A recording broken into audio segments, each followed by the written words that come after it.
Hello family, it's African Esquire and I'm here with a new video. So what I want to talk about today is actually an article that was sent to me by one of my Facebook friends, a brother named Jerome Lockett. And the title of the article is "The Future is African and the United States is Not Prepared." So the way that I want to speak about this article is give my own commentary on how it looks like the United States is preparing for the future being African, and how it looks like our people will be put inside of a position if we don't prepare, where we're essentially fighting over a stake inside of the capitalist system that oppresses us, rather than taking ownership of what is rightfully ours, and that is our homeland. Now, the article says, beginning in 2035, the number of young people reaching working age in Africa will exceed that of the rest of the world combined, and will continue every year for the rest of the century. By 2050, 1 in every 4 humans will be African. At the end of the century, nearly 40% of the world's population will be African.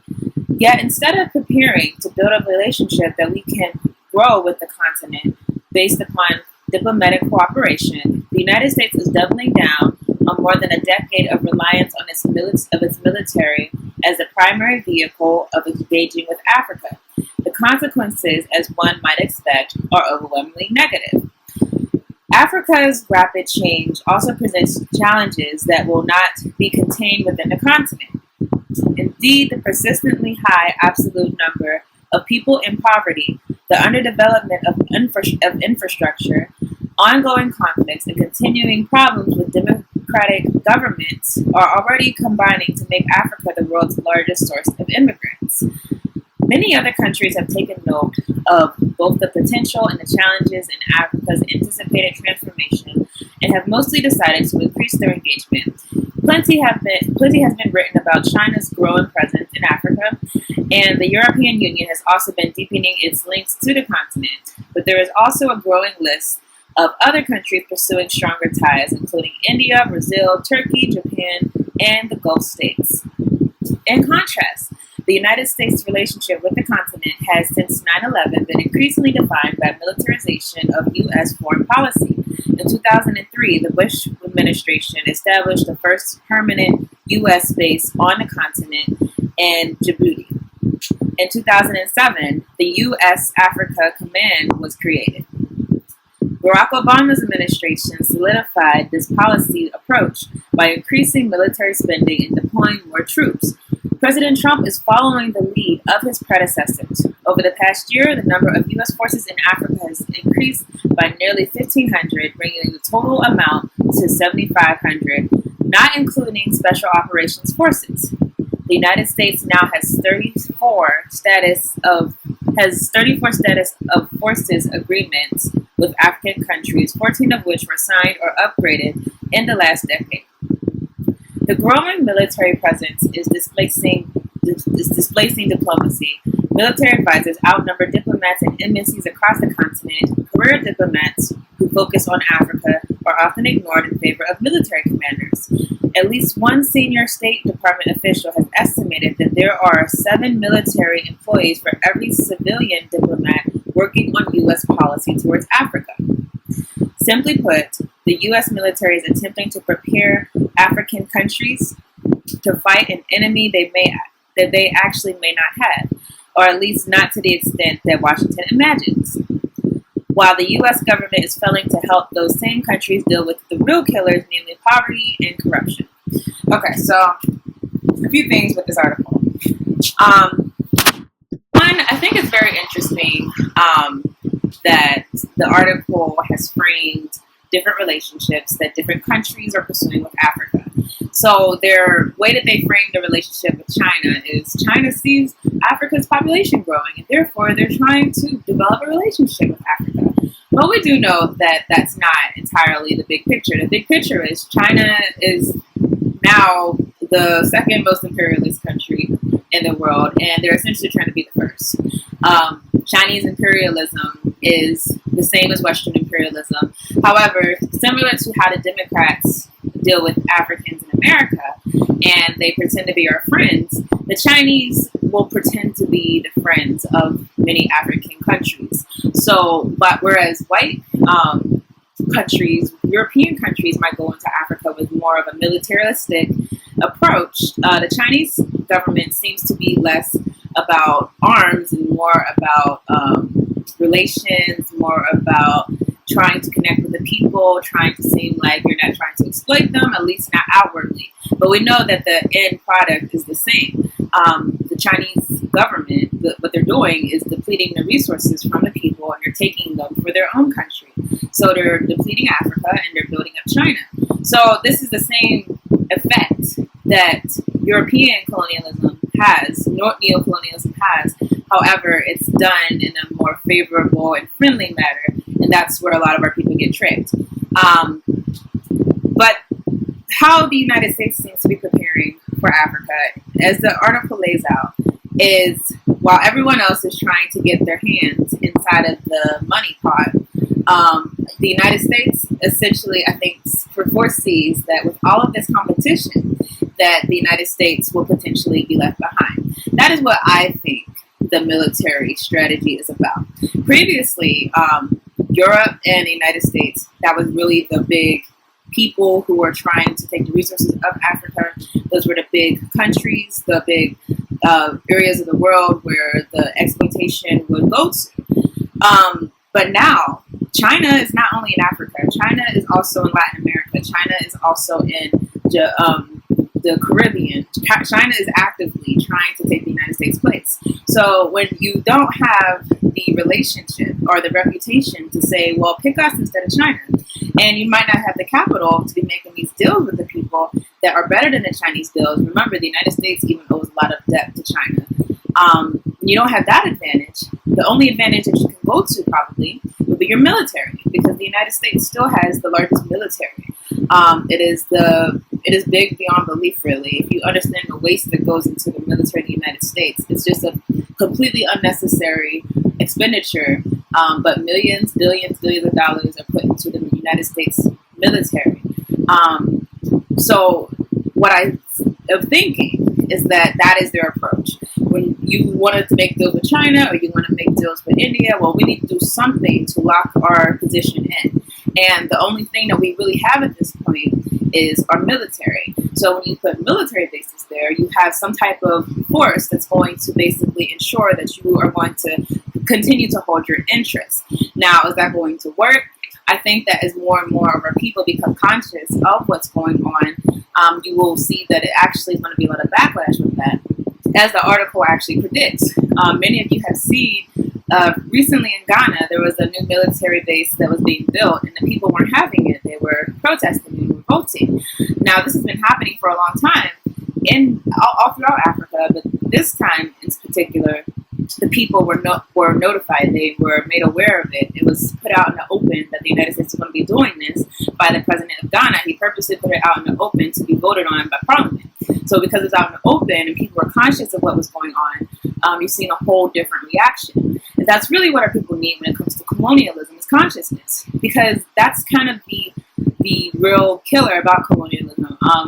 Kwame Nkrumah said that the biggest threat when it comes to neo-colonialism is that it robs the African people of an identifiable oppressor, and it also robs the African leaders, the presidents or whatever, of reproach, basically. Because if the African people are not aware of what their presidents or leaders are doing, then they will not be able to be addressed. They will not be able to be reproached. They will not have any consequences for their actions. And therefore, when you don't have consequences for your actions, that is what really builds on corruption. So the whole leadership becomes corrupted because no one's looking at what you're doing, no one's paying attention to what's going on, and you basically have leeway to make deals with these governments and have no one come back to you and correct you and make you do what is right for your people. So that doesn't surprise me that the United States is taking this, I would say the last resort for the United States at this point is military, because what are you going to do when it comes to China? I mean, China, again, is the big force right now, and they are essentially heading towards taking their place. So military is the only logical thing to go to at this particular point. Another thing that I thought was interesting in the article, the article seems to try to say this in a way that's not overtly racist. But you have to understand the biggest fear right now, particularly for Europe, because Europe, of course, is connected to Africa. You can, find a way to get there. Whereas the United States, you have to go through an airplane to get there. So this is more of an issue or a concern in Europe, but is in immigration. The worse the conditions, the more the continent's conditions have worsened, the more immigration has flooded into European countries. So the question becomes, what are they going to do? Already they are basically freaking out and trying to figure out what to do. If you heard Prince, I think it was Prince William actually, he had a whole speech which was widely criticized as, of course, being racist. But he had a whole speech where he was trying to tell his people, hey, we have to do something because these immigrants, these African immigrants are coming in and we're not going to be able to stop them. Now, the ironic thing is, had your country, had your nation, had your region not been taking resources from Africa, we would not be trying to go into those countries. Because you have depleted our countries and left us inside of these places where it's almost impossible to find a job, impossible to care for ourselves. You've left us with no option but to try to partake in the spoils of our own native land. Particularly in Europe, it's more worse when it comes to immigration. But even the United States, African immigration has increased a lot. So throughout the diaspora, particularly us inside of the countries that are the colonists, so for those of us in Europe, for those of us in the United States, countries that are eating off of the spoils of Africa, our homeland. So the question becomes, where does that leave us? So assuming that things are essentially the way that they are today, where you have Africans in America still struggling for equality in America, you have Africans in Europe trying to get their equality, you have different people trying to get equality in different spaces. As they said, they predicted by, I believe, 2050, one in every 4 humans would be African. So 25% of the world's population is going to be African.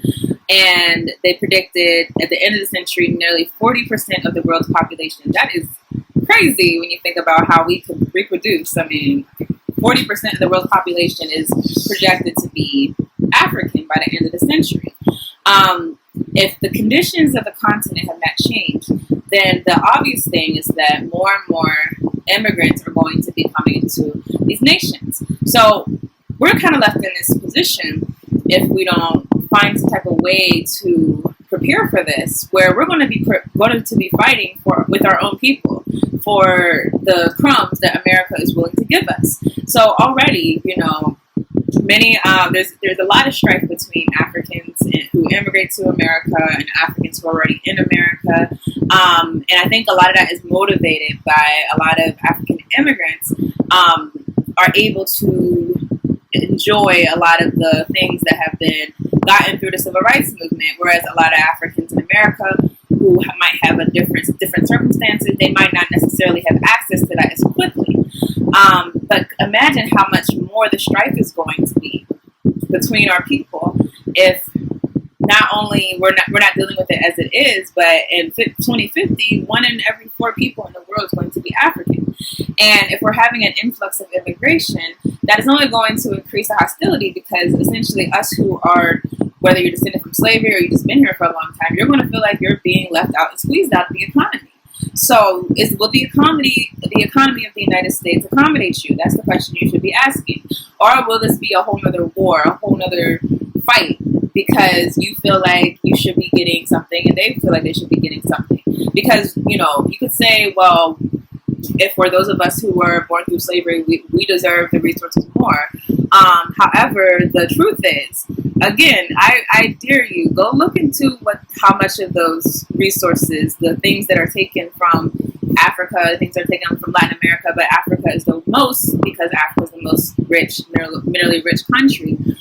You're going to understand that they have just as much of a right to the spoils of Africa as you do, because these things that we enjoy, the luxuries that we enjoy in the United States, we are rich essentially because they are poor.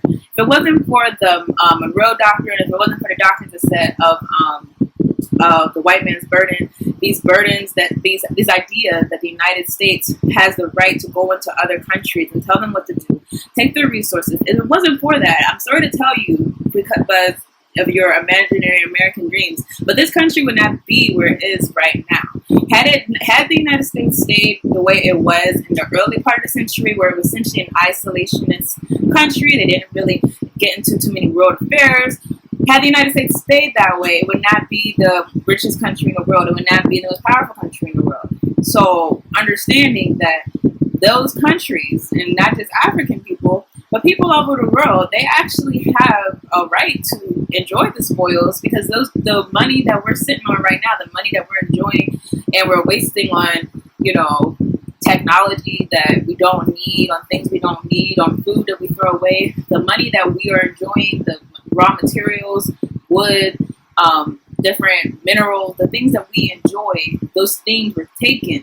And I don't care that they receive some type of compensation. If you're receiving $1 for something that's really worth $1,000, it's not compensation any more than giving a prisoner in the prison system of $3 a day for labor that they should be paid for $60,000 a year. There's no difference. So you can't say, oh well, it was they be paid for these things. No, they were taken. They were exploited. They were forced by people who were feeling coercion by the governments in the West.